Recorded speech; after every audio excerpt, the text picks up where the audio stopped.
So we have the three pillars, the first being compassionate systems leadership, often call it compassionate systems awareness. It's evolved over time.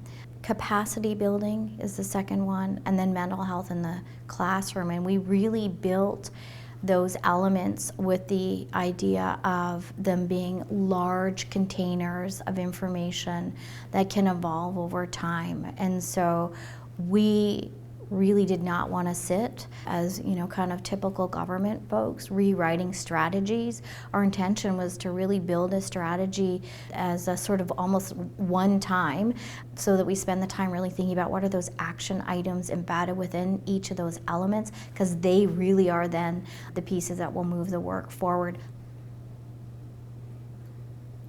Right from the beginning, starting with the senior leadership team, starting with our educational leadership team, so our principals, our vice principals, our managers as well. When you think about facilities or technology, having those opportunities to dive into some of these tools has been really helpful. But the other group that embraced it was our board. So our trustees had the training as well. And then in their partnership with community and parents, they also held joint learning nights with the board and with parent advisory councils and the district parent advisory council. And we've done 2 of those throughout, which has been a really important piece to bring that together. And then you've seen that ripple out as PACs use it together, as schools use it together. So that's been really critical work. I think some of the other places that have been really important is when you think about a school and school-based teams, you think about the principals, you think about the inclusion support teacher, you think about the counselors. We've been really mindful of keeping on that training and practice with all of those groups of people as well. So it's like having a hub at a school that's doing that work. And then of course expanding it out to teachers, and then having teachers use it in their classrooms with students. Our district student leadership team has had an opportunity to learn the tools, and so when they run events, they start with a mindful moment or how are you showing up, recognizing that connection to self, teams, and systems. The other piece I think that has made a really big difference is making sure that we've also given the opportunity to our union partners and executives. So that opportunity was given last summer, for example, for them to go to level 1 training, and to do that as well with CUPE members and teachers and principals. And I think again, it's about trying to de-silo the work and to build capacity, excitement, encouraging for each other as we do these practices. And that shared common language is invaluable. I think oftentimes with union work, we have to have difficult conversations. We tackle a lot of hard topics like violence in classrooms and workload, which right now is a really stressful thing for people. And so, being able to have a set of tools where we can use some common language and really examine the issues at a deep level has been really, really helpful. I feel like it's really helped to shift the work that we're doing from sort of those symptomatic solutions into a more fundamental solutions, and helping people to recognize, that change is going to take a little bit more time. They may not see the results right away, but that this will be lasting change that could really shift the system. The Inclusion Support Department, for example, is a department of itinerant teachers and support staff and specialists who span the district. So if you think about that, they go into every social generative field, and it can change, in the same day. And so with working with that particular team and giving them tools to understand, first of all, how they show up and what fields they're walking into and what they're bringing to conversations, that's a critical piece, because then when the adults are working well together, ultimately the students are going to thrive. And I'd say that's been a really exciting shift. The department itself is quite diverse because we're small. We would have physical therapists, occupational therapists, ELL teachers, inclusion support teachers, and coordinators, and so on. And so what's interesting about that is when you have people who would formerly maybe have been in silos or hard to bring together, that I'd say it's really brought us together as a team, as a department, so that we have a common language. And having a common language is really helping us when we go out into schools.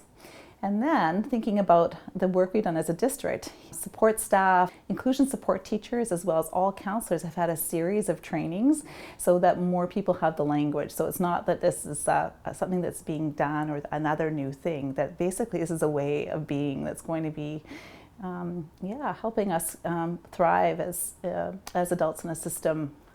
I think as a parent, I'm very preoccupied with what values my children will hold in the future, and will those values be of benefit to others in our community and our planet? Will they be sustaining, and will they be healthy for my children's souls? I can tell with compassionate systems that they are fostering a genuine care for interpersonal connections, not just with other students in the class, but with their teacher, with their land, with their community in a larger sense, with themselves and their bodies. And I think in doing so, that should make a larger community of compassionate people long term. So we just started off with grounding and journaling, but maybe once in a while we start thinking about, okay, now that you guys are here, now that we're sitting together and I asked you to pair into groups and share out, maybe we can think about, okay, the 4 mindsets. Hopefully we're asking students to be explorers in some way every lesson. We did this one and it was like 4 types of people, and it was like a vacationer who's a person who doesn't necessarily really want to be there, an explorer who's ready and active to learn, a sophisticate who thinks that they're better than everybody, and a prisoner who feels like they're trapped there. And I feel like it was really cool to like dive into that and explore that, and it was kind of a way to recognize how the other people were feeling and how we could accept them. Well, often when we were journaling at the beginning of class, we were asked to like reflect on how we were feeling that day, and I always kind of thought of it from the perspective of like which one of the 4 was I today. And sometimes that would be one of the prompts, like how are you feeling today and how can you change your mindset to become an explorer? And sometimes we would share that and like discuss it, and we would give reasoning why we felt that particular mindset that day. And it was cool to like day to day see why you felt the way that you did, like whether you're a prisoner or a vacationer, like why you felt that way and how you could actively change your mindset. And then after that, maybe we do the generative social field. And I didn't always say that every time, but I always try to use the word the vibe they give off. And what type of vibe do you have when you come into this class?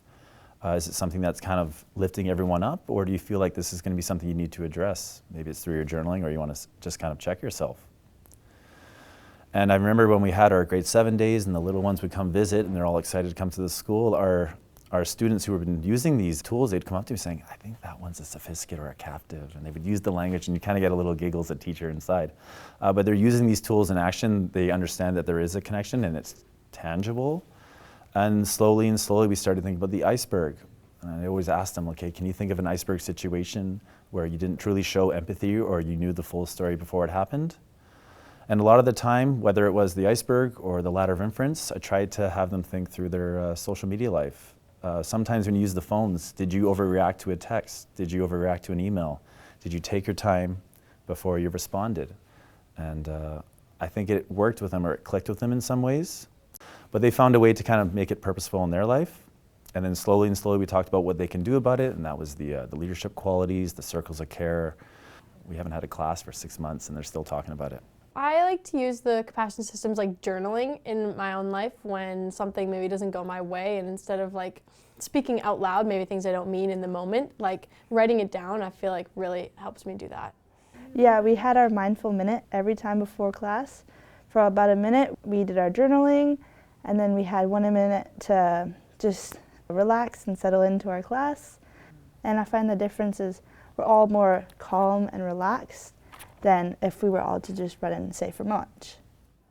For example, we just used the iceberg to examine the issue of professional growth the other day and how we can implement a system of professional growth that supports teachers in their instructional practice. We've had a lot of change around instructional practice and assessment practices in the last little while that has been very overwhelming. And so making a plan for how we move forward with that has been really important. And the union and the district are working together to find something that's going to work for everybody, and that's been really powerful. One of the things that I use with staff quite often is the creative tension tool, because there's always a vision, there's always a current reality, and there's always the kind of that excitement but stress that comes in between the work that we need to get from one to another. When we started the school year, that was a tool that I used with the intention of getting a sense of what is the current reality at the school right now. Tell me about it. We actually started with the story of self. I want to know everybody's story. Where's everybody coming from? And then we could build the story of us as a school staff and really come together and start to build that community and collective efficacy together to reach those goals and vision one step at a time and through relentless incrementalism. I love that word. That phrase just captured so much of what myself and others are doing, and knowing that there's great things to come, but the small steps matter. One thing that I often refer to is the ladder of inference. And I am someone who was a worst case scenario person and always made assumptions without collecting the data, without understanding of where someone is coming from or where an idea has come from. And through this, I take the time to understand all the steps to where this idea has come from. And when I don't, I quickly remind myself, oh, you just jumped that ladder right to the top and didn't allow for the understanding. We also, as a staff, started our staff meetings in circle. And that was something new. So we just dove right in and we started in circle to kind of have a feel of community, a little bit different. And having that time to really ground and with that intentionality as well, and have those mindful moments, pulling that from some of the work that we've done as a leadership team and just infusing it right into our school. So we tried it out and we've been doing it ever since. And so we always start out in circle. We have our time to ground and reflect and a little bit of journaling when time allows, and that gratitude piece and the time for celebration and connection just really can bring us to a really nice place, and it reminds us about why we are where we are and why we do what we do. Her educator started with compassionate systems with Vivi, with herself, with her social emotional awareness and offering compassion to herself. And that's a struggle in an education system if it's an education system that really prizes getting things correct. The correct letter, the correct spelling, the correct sound of your word. And because we were in a compassionate system classroom last year and there was more focus on awareness and reflection and conscious choice, best effort rather than just correct, Vivi found a lot of compassion for herself, which meant she could offer more compassion to others. And then it was a lot easier for her to make and keep friendships and to take difficult moments in stride. So something that could have preoccupied a week of time ended up taking, half a day, and she was on to learning something new. As a parent, it gives me a lot more assurance that she's going to have a satisfying life, that she's going to be able to contribute to the community at large, but take care of herself as well. Because if you cannot work with others, you're alone in the world, and that's scary for a parent. I know about mindfulness.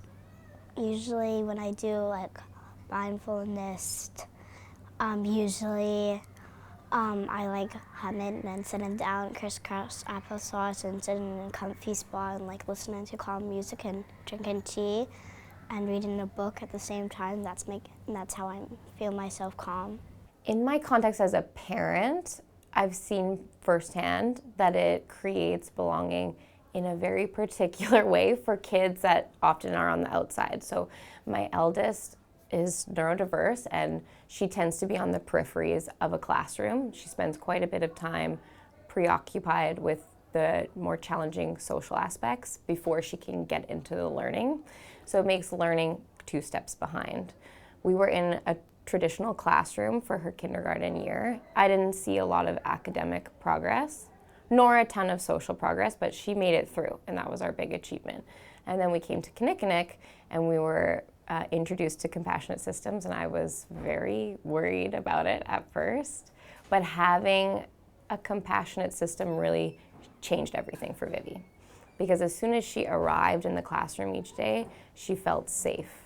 and she was able to connect. She was able to learn right out the gate. She was absolutely not on the periphery in the classroom. She felt like she was a part of the classroom community, and she went leaps and bounds. She couldn't read at the start of grade 1. She now has like a chapter book series that she's completely crazy about. She made a phenomenal friend, which was a massive achievement for her.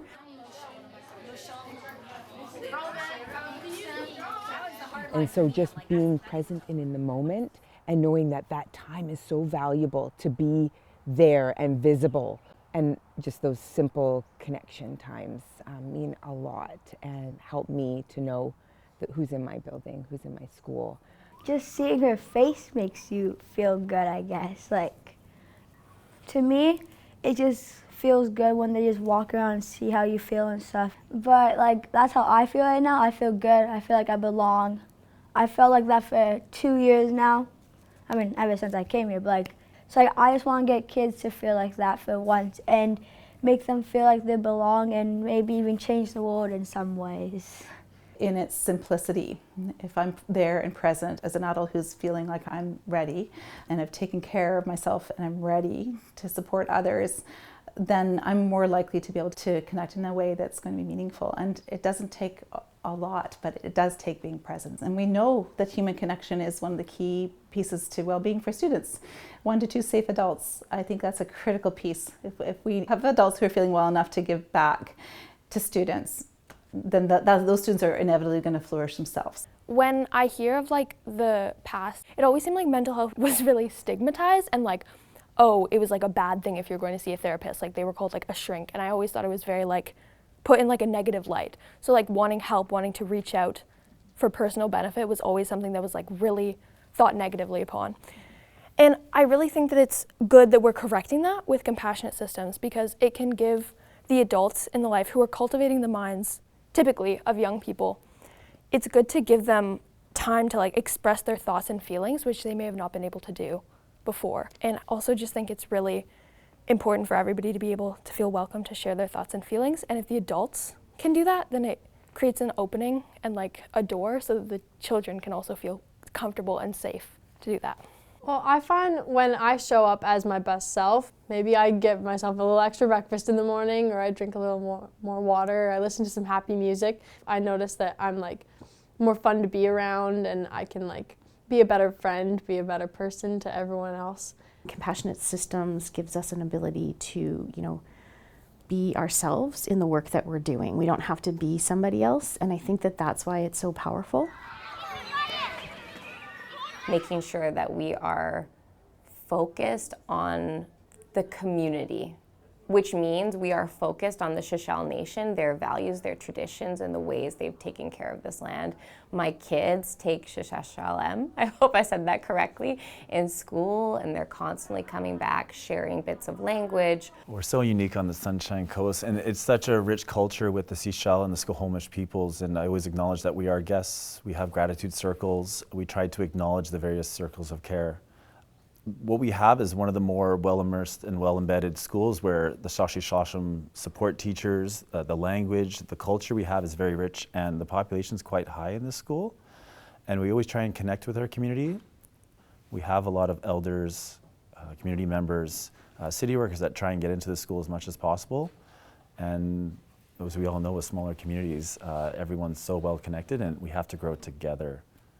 So when we do these little compassionate systems tools and we reach out to various elders, and let's say, for example, our leadership class goes to reach out to residential school survivors to hear their story, and we give them thanks in our various ways, I know it carries meaning because the students still talk about it. We started with our reconciliation project, and we had brought in 2 elders from our community, and we did an assembly with them. We got to do some speaking. We got to learn from them. We even got to go in their home and learn about their stories and what they have learned. We made a wall. I feel like we all just really got to know each other. I think oftentimes we avoid difficult conversations because they're difficult to have, and we don't have the tools to be able to have those, and then they sort of fester and they sit there and they become something that's really difficult and detrimental. And then they seem a lot larger than they are.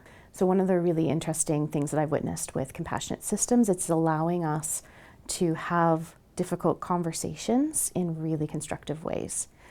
It's just really important when we're having connections with our coworkers, with our staff, that we're actually taking time to like see you and see what's going on for you, because whatever's happening for that person, whether it's something we want to celebrate or something we would rather not, or would rather help support them in coming with a resolution, we equally need to see those things. So I think showing up authentically.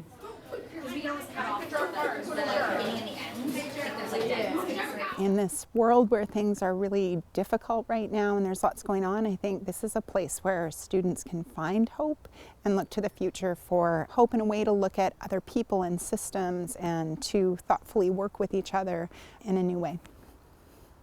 I just think that in today's landscape, empathy is really important, and I feel like sometimes it's something that can be a little bit lacking, but if you can kind of like look at somebody's situation and try and like use the iceberg and go a little bit beneath the surface and try and understand like why their behavior is like that rather than just making a snap judgment about them, I think that could really help the world and better it in general. The biggest hope I have is that the students in our system take the tools of compassionate systems, take what we're doing together in our learning communities and move that forward in their life. My hope would also be that this continues throughout our district. I mean, we're doing lots of work for sure in our district, and I just want it to grow so that when we're having these conversations and we're using this language, everyone knows what we're talking about. Everyone is looking forward to compassionate systems, that it is absolutely the norm to sit in a circle, to use a mindful moment, and to do those check-ins, and to use tools that we know move us forward. So many different ways those tools are so important and make such a big difference, so that's just the norm. And people understand that that's what we do.